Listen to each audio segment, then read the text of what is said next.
સૌને નમસ્કાર. હું દક્ષા સિસારા, CDPO ICDS મહિલા અને બાળ વિકાસ વિભાગ તરફથી આપ સૌનું હાર્દિક સ્વાગત કરું છું. અત્રે ઉપસ્થિત સ્ટુડિયોમાં આપણી સાથે શૈલેન્દ્રાબેન ઝાલા છે. નમસ્તે. નમસ્તે, આપનું હાર્દિક સ્વાગત છે. આપણે 2 ભાગમાં જે આપણો એપિસોડને કર્યો હતો એમાંથી પહેલા ભાગમાં આપણે કિશોરીઓનો કેવા કેવા ભેદભાવ થાય છે તે વિશે આપણને શૈલેન્દ્રાબેને ગયા એપિસોડમાં આપણને વિસ્તૃત સમજ આપી, અને આજે કિશોરીઓ પર થતા ભેદભાવો વિશે સમજ આપશે. સામાન્ય રીતે આપણે જ્યારે ભેદભાવ બોલીએ છીએ અને હિંસા બોલીએ છીએ તો ભેદભાવ કેવા કેવા થાય છે એ આપણે જોઈ ચૂક્યા છીએ.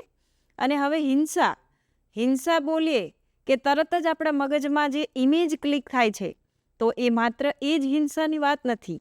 ક્યાંક ને ક્યાંક આપણી સાથે વિવિધ પ્રકારની હિંસાઓ થતી જોવા મળે છે, જેમાં શારીરિક હિંસા, માનસિક, ભાવનાત્મક, સામાજિક આવી વિવિધ પ્રકારની હિંસાઓ કેવી રીતે થાય છે અને એની આપણને ઝીણામાં ઝીણી સમજ કે આ હિંસા છે કે કેમ, તો આપણને એ બાબતે આજે વિસ્તૃત આપણી સાથે ચર્ચા માટે અત્રે ઉપસ્થિત છે શૈલેન્દ્રાબેન, અને આગળની આપણી જે સમજ વિસ્તૃત છે એ આપણને શૈલેન્દ્રાબેન આપશે.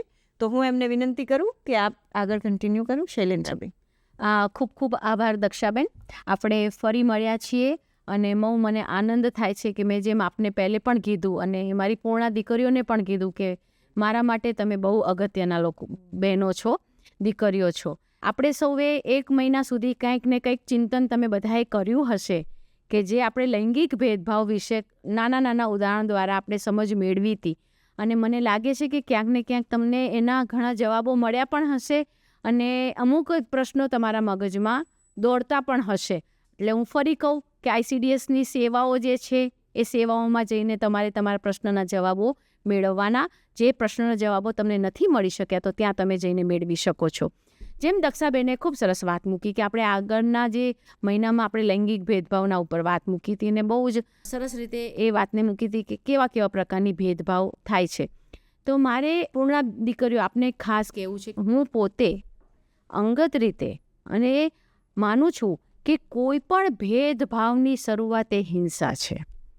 દક્ષાબેને ખૂબ સરસ વાત મૂકી, મને બહુ જ ગમ્યું. એમણે એ પહેલું જ કીધું કે હિંસાનો શબ્દ તમે સાંભળો ને એટલે તમારા મગજમાં અમુક જ પ્રકારનું ચિત્ર દેખાય છે, પણ ફક્ત એ ચિત્ર જે દેખાય છે એ જ હિંસા નથી. કોઈ પણ પ્રકારનો ભેદભાવ શરૂ થાય છે એટલે એ હિંસાની શરૂઆતનું પ્રથમ પગથિયું છે. એ આપણે સૌએ સમજવાની ખૂબ જરૂર છે. ચલો હવે આપણે એને નાના નાના ઉદાહરણ દ્વારા સમજીએ કે આપણી સાથે કેવી કેવી હિંસા થાય છે અથવા આપણા વિસ્તારમાં કેવી થાય છે, આપણા કુટુંબમાં ક્યાંય કોઈ કિશોરી છે તો એની સાથે કેવી થાય છે. આપણે એ રીતે સમજવાનો થોડો પ્રયત્ન કરીએ.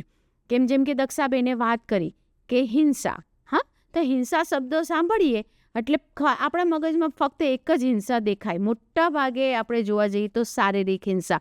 બિલકુલ દક્ષાબેન, તમને ખ્યાલ હશે કે આપણે જ્યારે બોલીએ ત્યારે આપણને ફક્ત શારીરિક હિંસા દેખાય છે. એટલે મારઝૂડ છે, ધોલ ધપાટ મારવા, હે ને, અને લોહી લુહાણ જેવું થઈ જવું, આ બધાને આપણે શારીરિક હિંસા કહેતા હોઈએ છીએ. ના પૂર્ણા દીકરીઓ, ખાલી શારીરિક હિંસા જ ખાલી એક હિંસાનો પ્રકાર નથી. આપણે બીજી હિંસાને પણ એટલી જ સમજવી જરૂરી છે. એક શારીરિકની વાત આવી, બીજી છે માનસિક હિંસા, ત્રીજી છે ભાવાત્મક હિંસા, ચોથી છે જાતીય હિંસા અને છેલ્લી છે એ આર્થિક હિંસા. ટોટલ 5 હિંસા છે. ફરી હું તમને બોલી જાઉં. પહેલી શારીરિક હિંસા, બીજી છે માનસિક હિંસા, ત્રીજી છે ભાવાત્મક હિંસા, ચોથી છે આર્થિક હિંસા અને 5મી છે જાતીય હિંસા. આ 5 પ્રકારની હિંસા છે. એનું ચક્ર એ કિશોરી હોય કે મહિલા હોય એની સાથે સતત આપણે જે આગળના વાત કરી હતી ને, લાઈફ સાયકલની વાત કરી હતી કે એક દીકરીનો જન્મ થાય છે ત્યાંથી લઈને વૃદ્ધાવસ્થા સુધી જે આખી લાઈફ સાયકલ છે, એ લાઈફ સાયકલમાં આ મેં 5 હિંસાની જે તમને વાત મૂકી એ 5 હિંસાઓ આપણી સાથે થતી હોય છે. ઘણી વખતે આપણને એ હિંસા દેખાય છે પણ ખરા, અને ઘણીવાર એ હિંસા એવી હોય છે કે જેને આપણને ખબર નથી કે આ હિંસા છે. ઉદાહરણને રૂપે માનસિક અને ભાવાત્મક હિંસા વચ્ચે પાતળી ભેદરેખા છે, એને આપણે સમજવી ખૂબ જરૂરી છે. અને જેમ આગળ વાત કરી કે કાયદાની અજ્ઞાનતા એ બચાવ નથી. આપણે કાયદો જાણતા હશું તો ક્યાંક કોકને ક્યાંક મદદરૂપ થશું. બરાબર? ઘરેલું હિંસા અધિનિયમ 2005 તમે સાંભળ્યું હશે ક્યાંક ને ક્યાંક. ડોમેસ્ટિક વાયોલન્સ એક્ટ જે કહેવાય છે એને, જે 2005માં આવ્યો છે, એ કાયદાની અંદર પણ માનસિક હિંસા અને ભાવાત્મક હિંસાને કાયદાનું સ્વરૂપ આપેલું છે.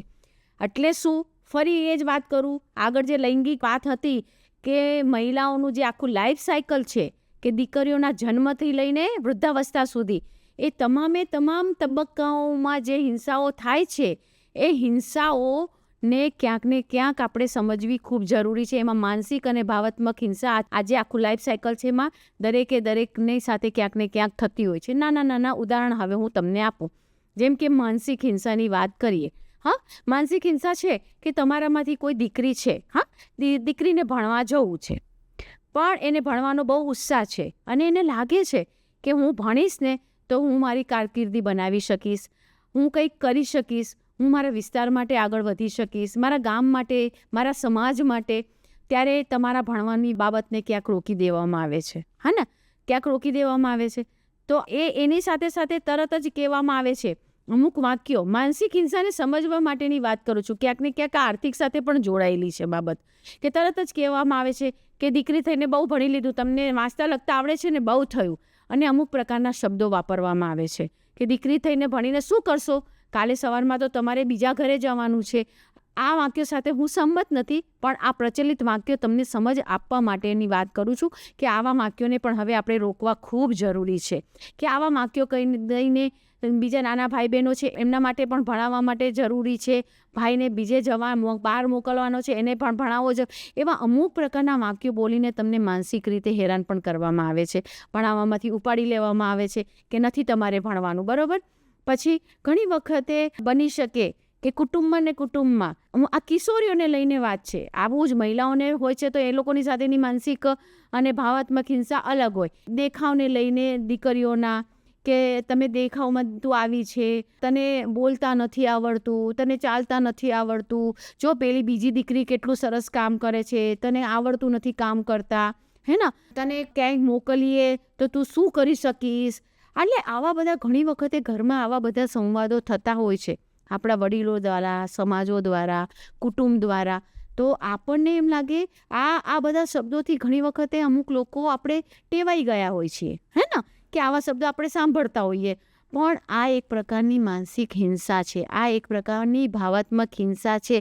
આવી હિંસા આપણી સાથે સતત થયા કરે તો એની અસર આપણા મગજ ઉપર થાય છે, આપણા શરીર ઉપર થાય છે. એ સમજવી પણ ખૂબ જરૂરી છે આપણા માટે.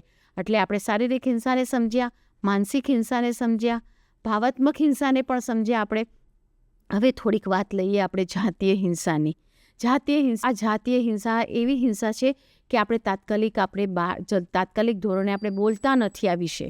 હા, કે તાત્કાલિક આપણી સાથે કંઈક આવું બનાવ બને. નાનકડું ઉદાહરણ હું તમને લઉં. હવે તો જાતીય હિંસાનો પણ છે ને, જેને કહેવાય ને, એની વ્યાખ્યા બહુ બહોળી થઈ ગઈ છે. કે જાતીય હિંસામાં ધારો કે તમે ભણવા જાઓ છો, હા, તમારી સ્કૂલ તમારા ગામનાથી થોડી દૂર છે. હવે ઘણી જગ્યાએ ગામના પાદર પાસે કે ચોરા પાસે કે ગામની બહાર એવી એક ટોળકી જે હોય છે ને, કે જેને આપણે એમ કહી શકાય કે અસામાજિક તત્વો જેને કહેવાય, કે જેની પાસે કોઈ પ્રવૃત્તિ નથી, હા, અને બેઠા આવા જ પ્રકારની પ્રવૃત્તિઓ કરતા હોય, છેડતી કરતા હોય. એક ઉદાહરણ તરીકે કે ત્યાંથી નીકળવું અને છેડતી કરવી. હા, એક વાર કરી, 2 વાર કરી, કદાચ વિરોધ તમે ના કરી શકો. ઘણીવાર બની શકે આ પાછું પહેલી વાત આવે છે કે આપણે વિરોધ શું કામ નથી કરી શકતા? કેમ કે આપણને વિરોધ કરતાં શીખવાડ્યું નથી, આપણને ના બોલતા શીખવાડ્યું નથી ઘરમાંથી. આપણે એનો વિરોધ કરતાં આંખોથી આંખો મિલાવીને વાતો કરવા માટેનું આપણને એવું શિક્ષણ મળ્યું નથી. એ ઘરમાંથી પણ નથી મળ્યું કે બીજી જગ્યાએથી પણ નથી મળ્યું. એટલે આપણે ડરી જઈએ છીએ. આગલા ભાગમાં પણ દક્ષાબેને જે વાત કરી હતી કે આપણે જે સહસૈયારીઓ જે છે, સખી છે, એને જ આપણે આવા પ્રશ્ન પૂછીએ કે આવું થાય તો શું કરવું? તો હવે પાછું એ જ વાત કરીએ કે એની પાસે જેટલું નોલેજ હશે, જેટલું જ્ઞાન હશે, એટલું જ્ઞાન તમને આપશે. એટલે આપણે કોઈને કહી નથી શકતા, અને કહીએ તો આપણને ડર લાગે કે હું કહીશ મારા ઘરમાં તો મારું શિક્ષણ બંધ થઈ જશે, મારી અવરજવર બંધ થઈ જશે, મને ક્યાંય મોકલશે નહીં. તરત આપણા ઘરમાંથી પહેલું જ પગથિયું એ જ કરે કે ઓકે, તો તમારું ભણવાનું બંધ. એટલે આપણે મૂંઝાઈ છીએ અંદર ને અંદર. અને આવી હિંસા ઘણી વખતે આત્યંતિક સ્વરૂપ લઈ લે છે. ઘણી વખતે આપણને ખબર નથી પડતી કેમ કે આપણે બોલી નથી શકતા એને કારણે.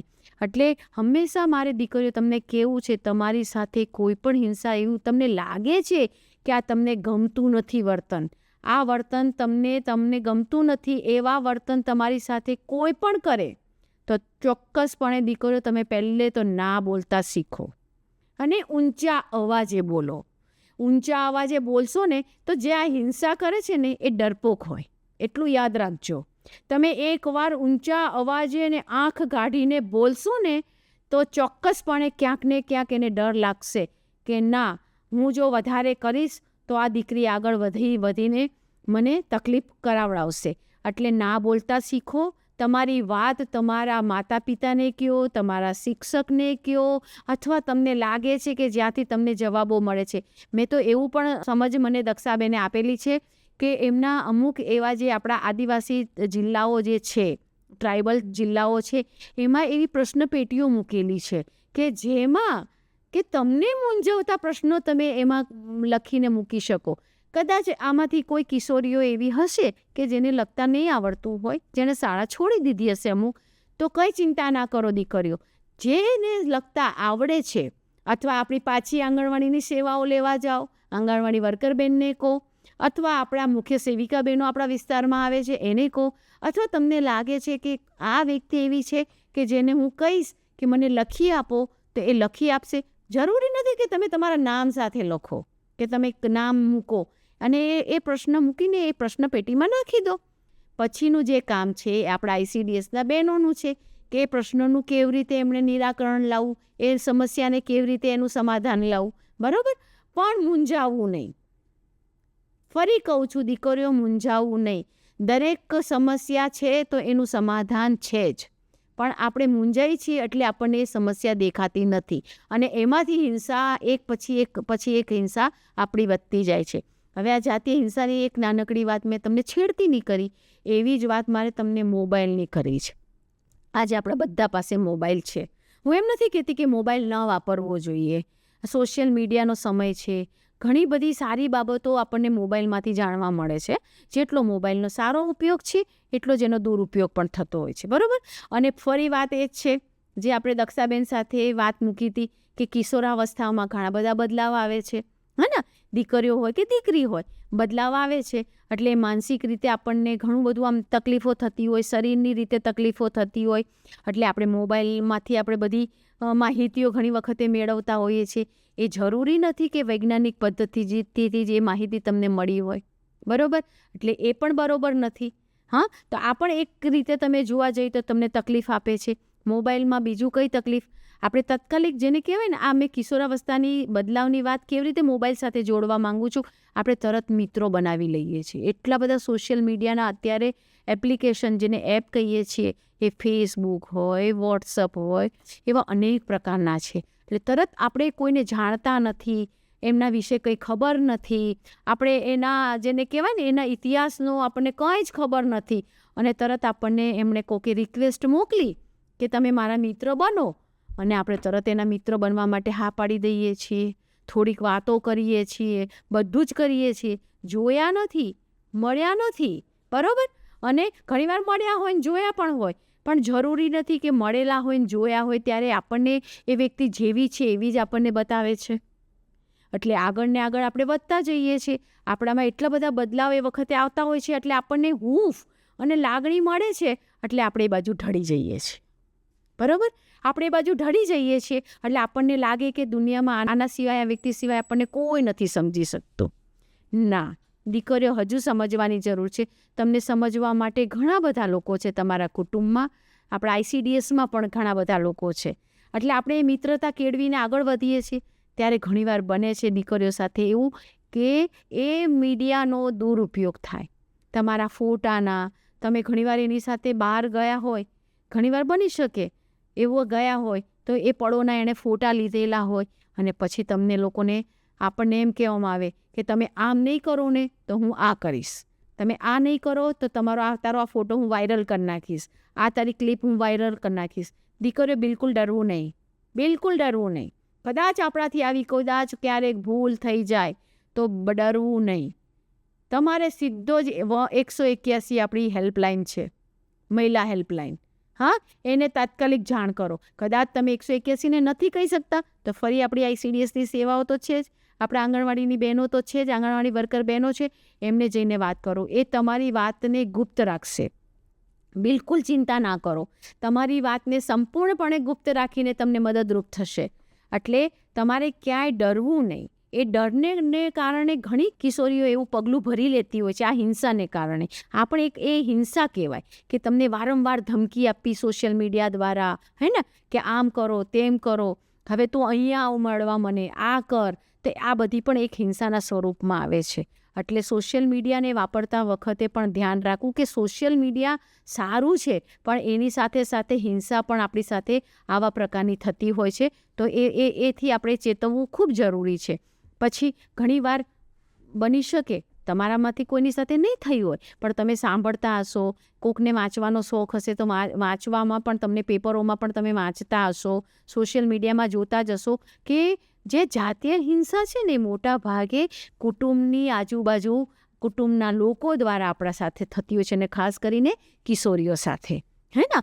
એટલે ત્યારે આપણને કુટુંબ દ્વારા થતી હોય ને, કોઈ કુટુંબના પુરુષ પાત્ર દ્વારા થતી હોય તો આપણે જલ્દી બોલતા નથી કે હું આવું કહીશ તો ઘરના મારા માતા પિતાને કેવું લાગશે, એ માનશે કે આણે મારી સાથે કરી. એ કુટુંબનું કોઈ પણ પાત્ર પુરુષ પાત્ર હોય, આપણા સંબંધ સામાજિક સંબંધ સાથે જોડાયેલું હોય, એ કોઈ પણ હોઈ શકે. એટલે આપણે એને કહી નથી શકતા અને પેલા જે પુરુષ પાત્ર છે એને હિંમત મળે છે તમારી સાથે જાતીય હિંસા કરવાની, હા ને, કેમ કે તમે બોલી નથી શકતા.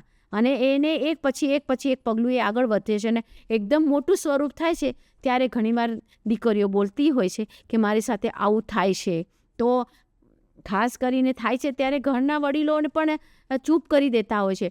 પણ મારે તો તમારી સાથે કદાચ આ એપિસોડમાં તમારા વડીલો પણ જોતા હોય તો મારે એમને પણ સંદેશો આપવો છે કે આપણી દીકરી આપણને જ્યારે કોઈ વાત મૂકે ત્યારે એ વાતને સમજવાનો તમે ચોક્કસપણે પ્રયત્ન કરો કે એમાં શું તથ્ય છે, એમાં શું સાચી વાત છે, અને દીકરીના સાથ અને સહકાર આપો અને એના સપોર્ટમાં એના સાથે ઊભું રહેવું. ફરી દીકરીઓ પૂર્ણા તમને કહું છું કે કદાચ તમે કુટુંબમાં વાત ન કરી શકો તો ICDSમાં આપણી બહેનો છે એને જઈને આ વાત કરો.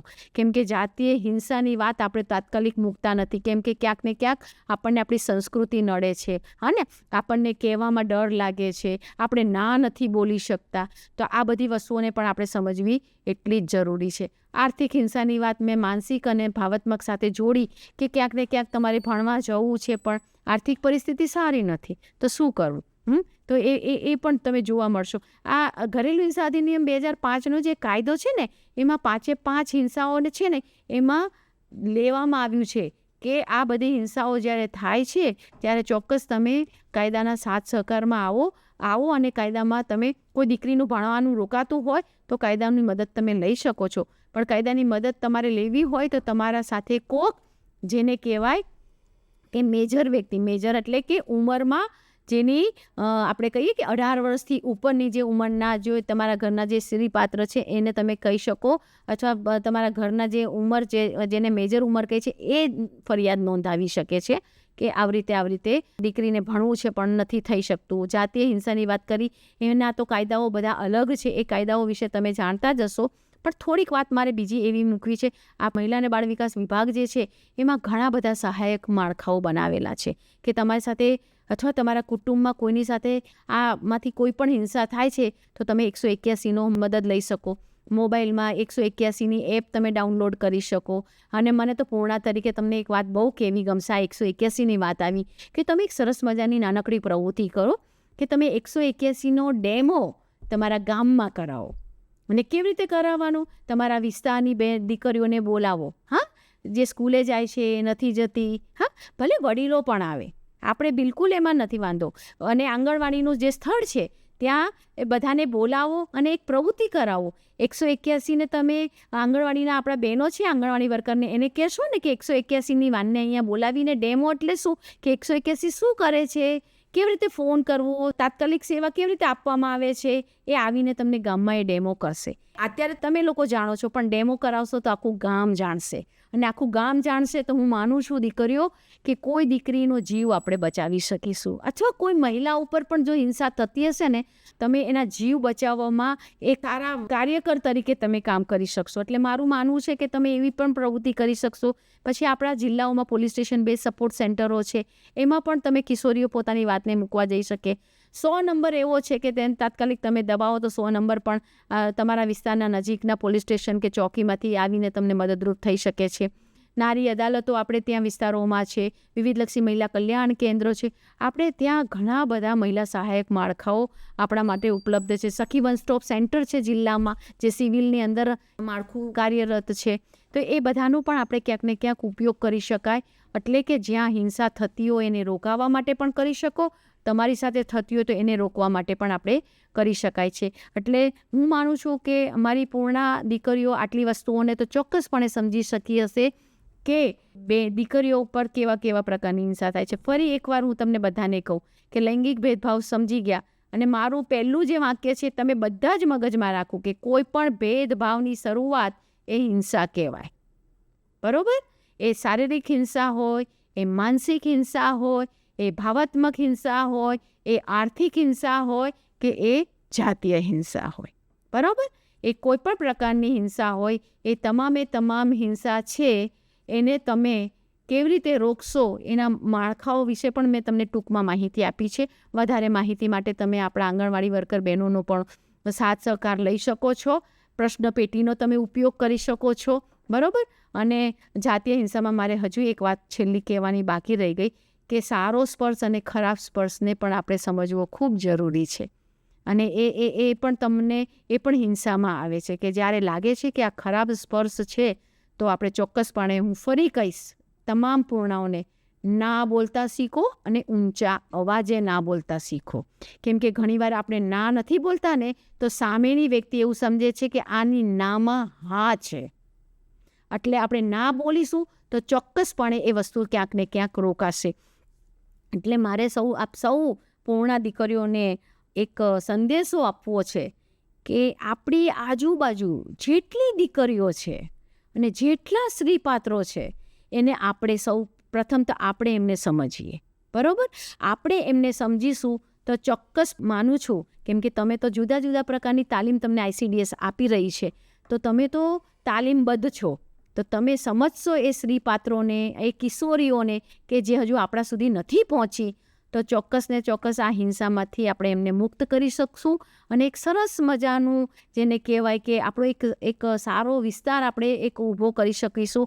અને એક કિશોરી કહેવાશે, કોઈને કંઈ તકલીફ થાય ને તો એ કિશોરીને ગોતતા ગોતતા આવે કે પેલી પૂર્ણા ક્યાં છે કે જેની પાસે હું જાઉં અને મારા પ્રશ્નનું નિરાકરણ આવે. આજે એવી તમે જ્યારે પૂર્ણા બનશો ને કે તમને ગોતતા ગોતતા આવે વિસ્તારમાં, ત્યારે કહેવાશે કે હા, કે મેં કંઈક કરેલું કામ ક્યાંક કોકને મદદરૂપ થઈ રહેલું છે. તો આટલી વાતને અંત કરતાં હું તમને એક આપણી નાનકડી ફિલ્મ છે કે જેમાં ભેદભાવની વાત પણ છે અને ક્યાંક ને ક્યાંક હિંસાની વાત પણ છે, એને આપણે નિહાળીએ.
આપણે સૌએ ઇમ્પોસિબલ ડ્રીમ ફિલ્મ જોઈ. તમે જોઈ ને? એ ફિલ્મમાં તમને બધા જ પ્રકારના ભેદભાવ પણ જોવા મળ્યા અને ક્યાંક ને ક્યાંક છેડતી ને એ હિંસાની બાબત પણ જોવા મળી. જેમ દક્ષાબેને વાત કરી કે ફક્ત શારીરિક હિંસાને જ હિંસા નથી સમજવાની, આપણે એ ફિલ્મમાં તમામ પ્રકારની હિંસા જોઈ છે.